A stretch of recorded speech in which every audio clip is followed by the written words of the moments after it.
교대박변의 이슈 맛집입니다. 작년 5월 출시된 곰표 맥주가 가스와 테라를 제치고 매출 1위에 올랐다고 합니다. 맥주계를 꽉 잡고 있는 브랜드를 제치고 1위를 선점했다는 것에 많은 사람들이 놀라고 있는데요. 이 제품은 곰표와 CU가 협업하여 만든 맥주로 CU 관계자는 너무 잘 팔려서 무섭다는 말까지 했다고 합니다. 이렇게 곰표 맥주가 크게 히트를 치게 되자 다른 브랜드에서도 편의점과 협업하여 다양한 제품을 내놓고 있는데요. 하지만 일상 속에서 자주 볼 수 있고 유명한 제품들을 가지고 식품을 생산하는 것에는 문제가 있다는 지적이 나오고 있습니다.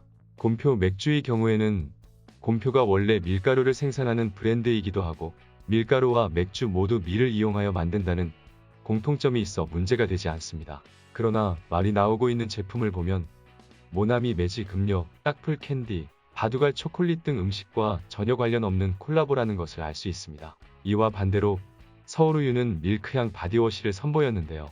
이때 사람들이 비판을 받은 것이 바로 우유 코너에 해당 제품을 진열해둔 마케팅 전략이었습니다. 패키지 디자인이 완전히 흡사한 데다가 우유들 사이에 껴있기 때문에 혹여나 어린아이들이 착각을 하면 어떡하느냐는 우려의 목소리가 터져나왔는데요. 그렇다면 이렇게 식품과 전혀 관련 없는 제품이 마치 먹을 수 있는 것 같은 패키지를 하고 있어 실제로 이를 섭취하는 사고가 난다면 과연 누구에게 책임을 물을 수 있을까요?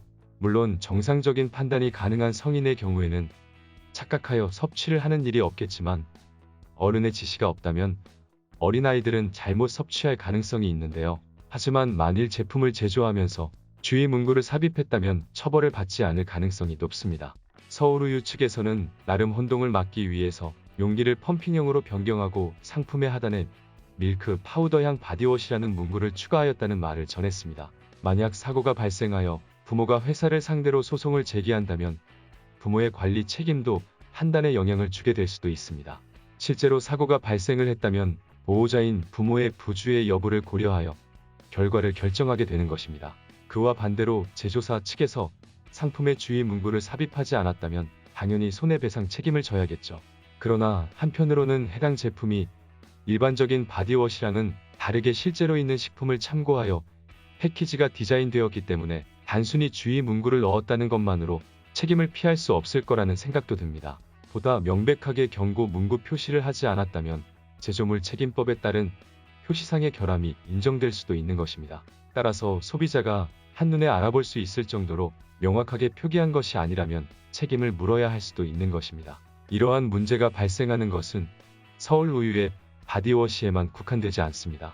구두약을 만드는 말표에서 만든 초콜릿, 매직을 만드는 모나미에서 만든 음료수, 진로 소주병 모양을 본떠 만든 방향제 등 주의를 요하는 제품은 계속해서 등장하고 있는데요. 독특한 콜라보를 통해 소비자에게 재미를 주는 것은 좋지만 치매 노인이나 미취학 아동 등이 잘못 섭취할 수 있는 패키지는 올바른 표기를 하는 것이 중요해 보입니다. 지금까지 교대박변이었습니다. 구독과 좋아요, 알람 설정 부탁드립니다.